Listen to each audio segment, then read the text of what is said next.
Bonjour, merci. Renaud Fossard de Résistance à l'agression publicitaire.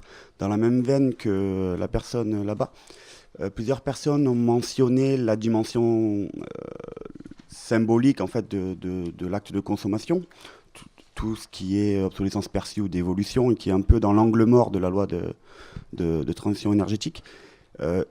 Ce désir de consommation, il est construit au jour le jour par l'industrie du publicitaire et du marketing, qui est très performante et efficace. Et donc il y a des politiques de régulation qui peuvent être mises en place. Aujourd'hui, c'est fondamentalement autorégulé.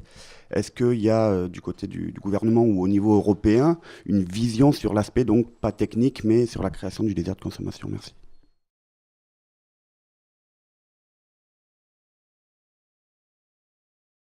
On a plusieurs types d'obsolescence. Il y a l'obsolescence programmée dont on parle beaucoup, qui est l'intentionnelle, qui est très dur à prouver, etc., mais qui existe. Il y a eu le cartel des Miller sur les ampoules, etc., elle existe.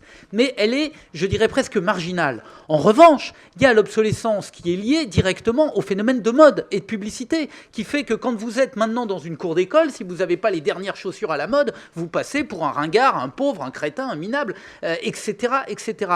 Et ce modèle-là, qui est un modèle, c'est celui-là que j'appelle moi ce modèle de la société du jetable, de la surconsommation, de la destruction, est un modèle qui ne vit qu'autour de la publicité. Et c'est un problème majeur, et le niveau européen n'est pas le bon échelon pour résoudre cette question. Je le dis très clairement, parce qu'on nous oppose systématiquement la croissance, la compétitivité, le développement, etc. etc. Donc ça se fera par le bas.